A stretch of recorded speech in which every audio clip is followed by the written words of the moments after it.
Cars are fired. I don't know how we got there.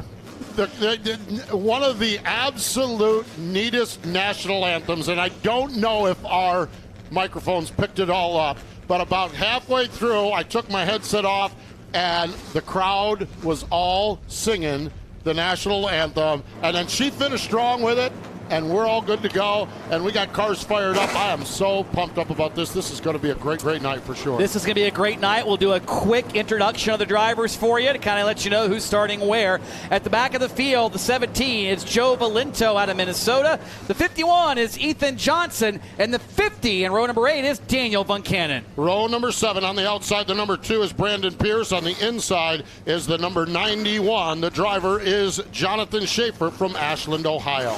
6th row is the 4 of Jonathan Finley, the number 95 of Sam Yarbrough. Row number 5 on the high side, the 10th starting spot is driver of the number 14 car from Trinity, North Carolina, Jared Fryer. On the inside, one of the local hometown heroes from Youngsville, North Carolina, Andrew Grady.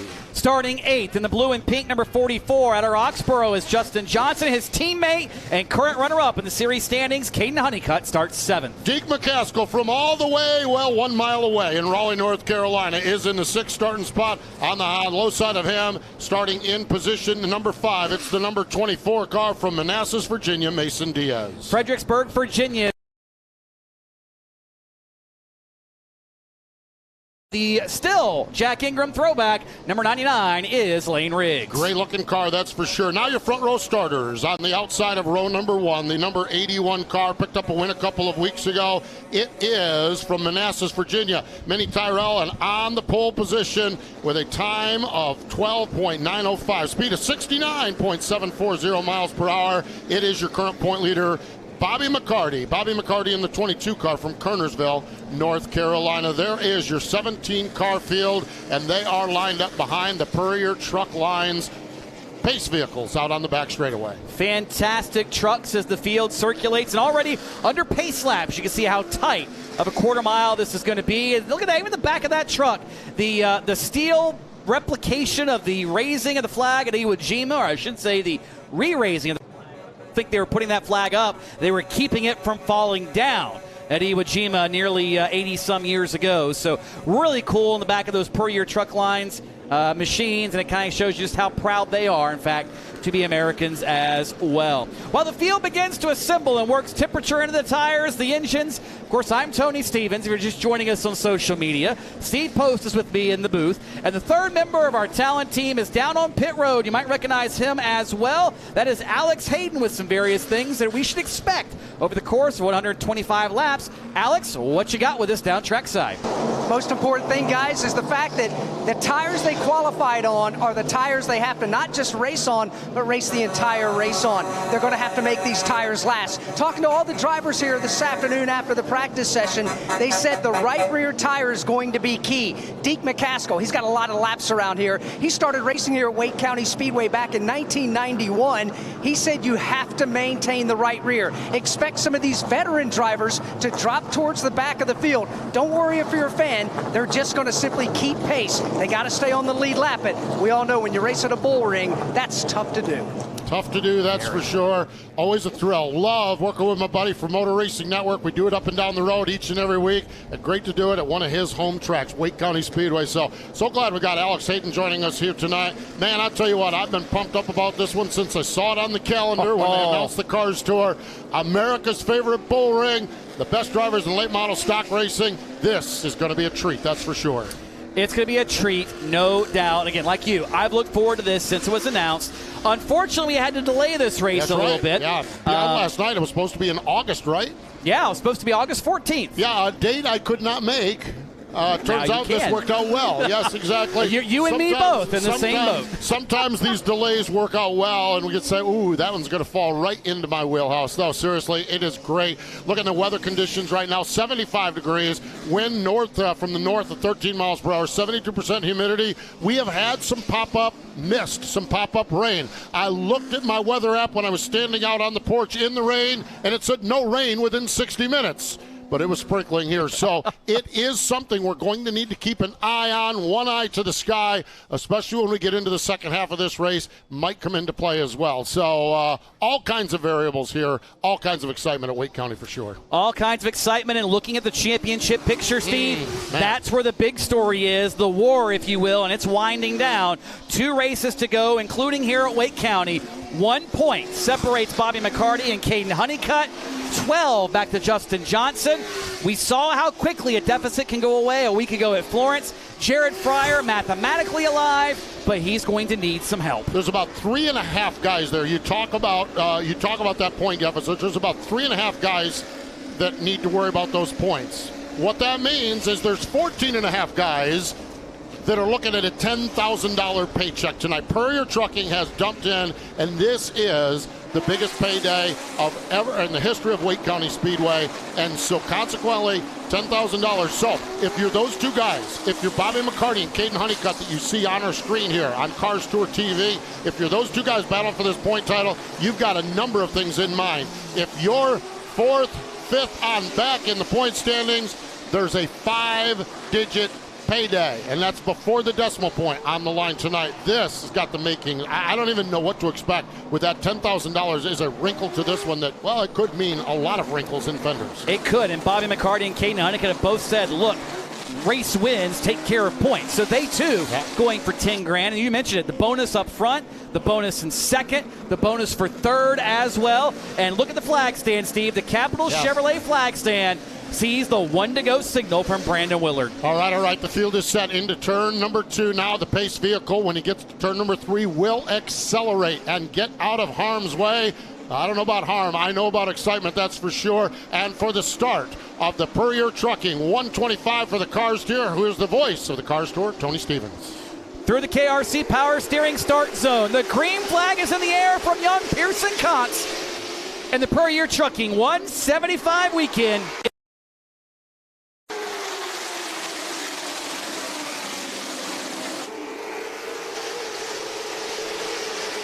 Lap 1 to Bobby McCarty by mere inches over Minnie Tyrell, and he's hanging tough on the outside, Steve. When you can see that backstretch shot in turn 3, just how tight this facility is. Man, America's favorite bull ring, that is for sure, and they are already mixing it up at the front of the field. Bobby McCarty has the advantage. Minnie Tyrell now has settled back into position number 2.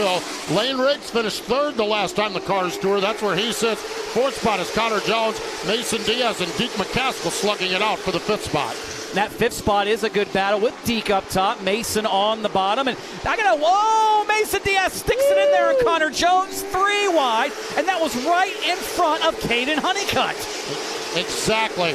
Qualifying up front, Bobby McCarty is not going to have close calls like that. Caden Honeycutt, there's close call number 1 as they were 3 wide bouncing off each other. He slowly moves, or patiently moves to the inside of Connor Jones. Let's put Caden Honeycutt up to the 5th spot in that 4 car. So Caden passes a couple after starting back in about the, 7th spot or so. Oh, contact! Connor Jones, Andrew Grady. That was perhaps a little aggressive on lap number 6 by Andrew Grady. Joe Valento has been taken up in the aftermath. Daniel Von Cannon has damage, one of our hometown heroes. And just like that, one small mistake can exponentially magnify itself here at Wake County. That, when you think about what we were talking about 2 laps earlier, that battle was in front of Caden Honeycutt. That was in front of Caden Honeycutt. He moved through to the inside, and within a lap and a half of him moving past those cars, they're watered up down there. There's the difference right there, where Bobby McCarty qualifying up front and Caden Honeycutt qualifying in the middle. Now, Honeycutt's good to go. He dodged that, but that was awful close when you think about it, because that happened right around Connor Jones, which is the cars that got stacked up in front of Caden Honeycutt about 3 or 4 laps ago. Unfortunately for Joe Valento, man, he's got the nose punched in on that David Gilliland Motorsports car. Last week at Florence, Jack McNally addressed the drivers in the drivers' meeting as the red and yellow will be displayed at the flag stand. He said, guys, it's a quarter mile, it's a bull ring. Last time we were here, we had a couple of spins and 1 actual crash. That was it. He said, clean race like that, or we can go up here and tear everybody's stuff up entering this championship race. So it's up to you, he said, speaking to the drivers. And so far, the drivers have said it appears that we're going to want to have a rough race. Von Cannon is on pit road. Alex Hayden, I believe, is down in that general direction. Alex, what do you see as they are able to work on this car under the red and yellow? It's specifically going to be bodywork damage, and they're just trying to pop the nose of this Chevrolet Camaro ZL1 out so they can get the hood back down on top of the pegs. There is no fluid coming out from underneath, which is the telltale sign that he got the radiators. So that looks good. The big question will be, is the steering messed up? Are the A-frames messed up down there? It looks like, for the moment, it's all cosmetic damage down here for Daniel Von Cannon. Hate to see that for Daniel Von Cannon. Had the chance to talk to him, and Alex talked to him during our qualifying show as well. He's a local racer, third in points, has one win this season, and really wanted to take some time and run with the Cars Tour to see how he stacked up against the Cars Tour, to see how he could go toe-to-toe with him here on his home track. And unfortunately, if he gets to do that, it could be with a wounded race car. So hate that for Daniel Von Cannon. Seemed like a really, really good young man. Nice visiting with him pre-race down there on the grid. Daniel's a third-generation racer who has started off a couple years ago racing up at Carteret County from nearby. He's from Fuquay-Varina, which is not too far away. And as I mentioned, third in the points, one win earlier this season, and unfortunately, he's got a damaged race car. So tough break for Von Cannon. And there's a race promoter out there mixing in speedy dry. Charlie Hansen wears every hat here at Wake County. Reminds me of the president. Was it Doug Bowles up at Indianapolis, and he was pulling up curbing a few months ago. Yep. So that is a very active promoter in Charlie Hansen. And boy, Alex has made his way down there to what once was the race car of Connor Jones. Now, Alex, it looks more like a scrap heap. What you see down there? Yeah, this one's not going to buff out too well. Significant contact for Connor Jones clearly here in the left rear corner of the race car. One of the most significant things about it, though, is the window net. The bracket for the window net that goes behind the driver head has been completely sheared away. The window net is still attached, though, by the front buckle up at the front. Now they're going to address that right now. The window net did its job because the bars are totally bent after that was absolutely sheared away. So they're going to have to go to work there and try to get a new bar in there, get the window net reattached. Of course, that's for safety purposes, given the fact of what we just saw out there. But there's a lot of work that needs to be done here for Connor Jones's car, and he got away with one here at Wake County. Yeah, that could have been really, really bad. And like you said, Alex, it's exactly why that window net is there. One of the reasons it's there, and if they have some sort of rollover and end-over-end crash, keeps the extremities of the driver inside the car. And conversely, when you have an incident like that, Steve, it keeps things from outside the car from entering the cockpit of the race car. Looks like Joe Valento is out of his Ford, so unfortunately his race is done before he even got a sweat broken in the Friends of Jacqueline Ford Performance number 17. So sure, that's not exactly what he was looking for as far as his afternoon here at Wake County. And right on cue, looks like there is one Alex Hayden. And unfortunately, Alex, I don't think you want to be talking to Joe this early. No, and I don't think Joe has any interest in talking to me this early in the race. What happened out there? We started at the back, and, it stacks up here. It's a bull ring. It's super small. There's just no room really to go. Everyone checked up really quick. Obviously, I got on my brakes, but just nothing you could do. Just slid and got into the back of them. Hate it for our guys. It's a bummer way to end the weekend, but we'll look forward to South Boston next weekend. There's always next week in the final race of the Cars Tour season. Joe Valento is able to make some perspective out of it, driving for David Gilliland Racing. 16-year-old racer from up in the state of Minnesota, 13th in the Cars Point, has 2 top 10 finishes. Best finish was a 9th place run up at Ace Speedway. Unfortunately, he's going to struggle with a tough outing here at Wake County Speedway with a lot of damage, and he is out of that race car. So cleanup continues on. As a matter of fact, the vehicles are starting to pull away, it looks like, over in turn number 3, and won't be long, and we'll be back under yellow flag conditions after a yellow-red condition here at Wake County Speedway. 5 laps in to this race. It is the Puryear Trucking 125. And we see Twitter on screen. I want to remind you, if you're watching in our free preview on Facebook, YouTube, Twitter right now, we're going to give you about the first 20 to 25 laps or so of this one. Already the action hot and heavy here at Wake County. And if you like what you see, you can watch the entire race, for that matter, the entire season, at www.carstour.tv, whether it's on demand or live. Check it all out. Part of the Pit Road TV broadcast family. Your pass also good for a lot of the races Pit Road TV does. But one of the tweets we've seen already, and if you want us to mention you on the air here at the racetrack, on the PA, or on the broadcast, you can tweet us at Cars Tour using the hashtag Puryear175.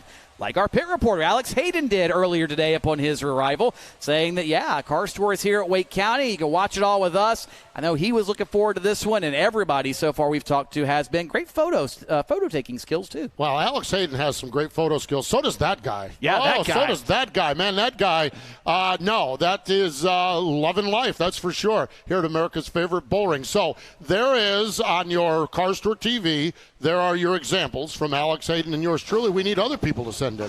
And hey, if you're here in the stands, take a picture as well. Yeah. And tweet your seat and show us what you're seeing. That's for sure. Joshua Weatherman says, yeah, things are going to get crazy tonight. Joshua, you're a prophet. You understood that. You understood that, that's for sure. And we are blessed, Alex Hayden and I, are to be here, Joshua. It is so neat to be here at Wake County Speedway. Yeah, again, looking forward to this one for quite a while. We all have been. Good to have the Short Track Report folks, Josh Weatherman and company, with us here. Again, they're with us at Florence. And if you want to be part of the show, well, that's how you can join us as the field is slowing in turn one. And to kind of give you folks some perspective on how this works, the red and yellow at the flag stand, if you follow sprint car racing, like Steve, that would be referred to as an open red. It's a stoppage, but you can work on the race car. So if you've ever heard the term open red, that is the same as our red and yellow here at the Car Store. Instead of coming over the radio, though, we use the flag to denote it. So between a regular red and an open red. Well, for instance, we saw during that red-yellow Connor Jones working on his car, and they've got the window net back up. They've got the rear fender pulled away, left rear fender pulled away. They've got the fuel nozzle there secured. They were able to work on that car during that yellow-red, where a traditional red flag, you can't work on the race car. They were able to do that, and that yellow-red rule may allow Connor Jones to get a couple of laps in here, or maybe run the full distance, depending on how that car handles without that left rear fender. Yeah. And I don't think it's going to matter a whole lot here, but again, it's that confidence of, is there anything there to move the guy? So if you're behind him, that's bodywork still falling off the Andrew Grady car. It doesn't look like, I don't know. That may or may not. Race Control already has an eye on that, but the Andrew Grady car looks like he is being called to pit lane by Race Control in order to fix it. And I don't know how much time they're going to give him, Steve, because he had a full opportunity to do so under that red flag to come in and fix it. Now he's going to lose every bit of that track position when he comes by this time. Yeah, and one of the challenges, and it's just the way the cars were lined up, had they been red flagged here on the front stretch, Race Control might have been able to see that and send them to the pits, but they stopped on the back stretch when the right side was to the wall. So this crew is going to have to go to work promptly on that race car and just remove that right rear fender. As they do that right now, looks like while the crew to the right side of the car, looks like Alex Hayden's around to the right side of the car as well. Posty, they got the saws all out, and that's never a good sign. So they have to cut away the right rear quarter panel of the race car. The right side door, the passenger door on your street car, if you will, that's where the exhaust pipe comes out. Well, that has been knocked cattywampus, and now the exhaust pipe is not coming through the door. So they have to reposition that body panel to try to get the exhaust pipe to put the exhaust outside the cockpit of the race car. And that's certainly something Andrew Grady will be grateful for, but it looks like there is significant body damage down the right side of this race car. And attention here in the grandstands. Caddy Wampus, please call home. Caddy Wampus, please call home. It's good to have Caddy Wampus make a visit with us here on Cars Tour. Absolutely. Alex Hayden. You know, that's usually the Steve Post vocabulary, and to hear it come from Alex Hayden, if you're on your bingo card at home, if it says Cattywampus from Steve Post, we will allow you to cover it with Cattywampus from Alex Hayden. And we all work together on MRN, and we all have, it's so weird because you'll hear Dave Moody say something, and then I'll steal it and take it to Hickory, and then Mike Bagley will use it up in Delaware at his racetrack, and Alex will bring it here, and we all really, I think there's one MRN shtick, and fortunately it's just where it gets awkward is where you got a couple of us put together here, but we have such a wonderful time covering the races here, and Alex does a great job with Motor Racing Network. He is one of our booth reporters. Alex is a graduate from Pit Road, and he was the best pit road reporter. Okay, Winston Kelly might have been the best pit road reporter. Alex he Hayden learned from the best. He learned from Winston Kelly. Yes. Exactly. And so Alex Hayden just did a wonderful job. So it's neat to hear him back on pit road covering pit stops. Really, truly is. And we're getting ready to go. They're getting ready to double these cars up and get back after it here at Wake County Speedway. Something to keep in mind on the Andrew Grady car, and we'll let that kind of slide. You saw him there with the exhaust trying to pop rivet the door to it. If you're curious about why that really matters, it's a matter of carbon monoxide. Oh, yeah. That exhaust designed to shoot out the car.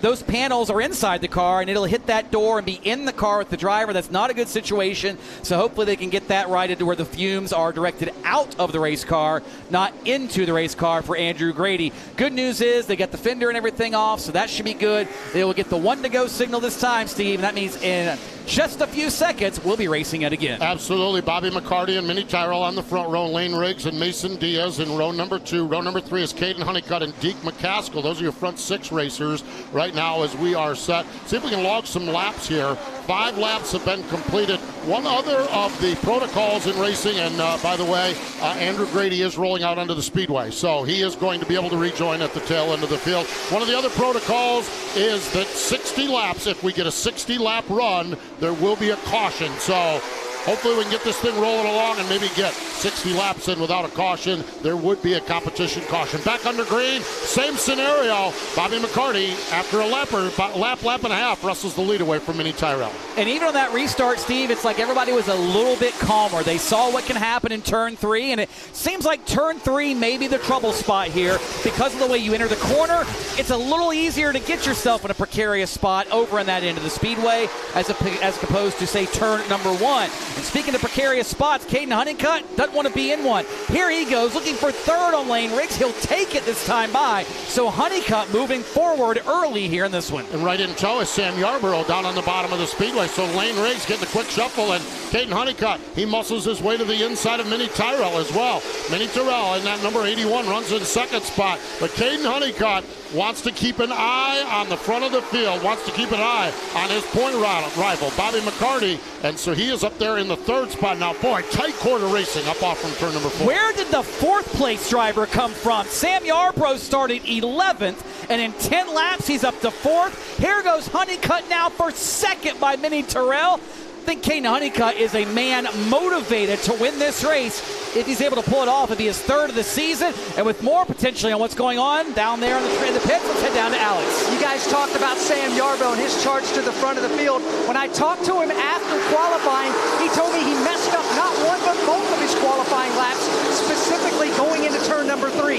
He said, I feel good about my race car. It's certainly proven to be that way right now. Boy, that's for sure. He's up into the 2nd spot. Caden Honeycutt is taking the lead, and Bobby McCarty's getting a quick shuffle. He went from 1st to 4th in about a lap and a half. Now he tucks back down in line in the 4th spot. This is where the patience. This is where we're going to see who has the patience. What's interesting to me, it doesn't shock me that Caden Honeycutt makes the move, but a veteran like Sam Yarborough, he did what we said all the kids were going to do. Rocket from 11th to 1st. Sam Yarborough is the race leader, and that other youngster, Deke McCaskill.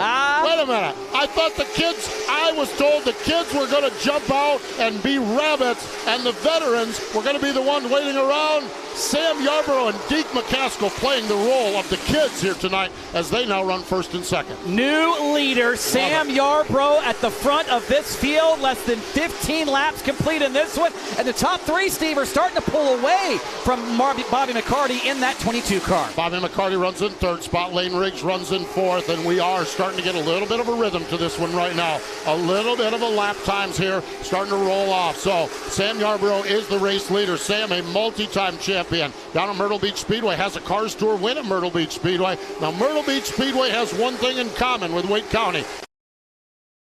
Racetrack. That's about all it has in common with Wake County. It was a big, flat half mile, maybe even closer to 5/8 of a mile. Sam Yarborough, the old worn-out racetrack, whether it's at Myrtle Beach, whether it's at Florence where he's had success, right now the old worn-out racetrack at Wake County is suiting him just well as he leads up off from turn number 2.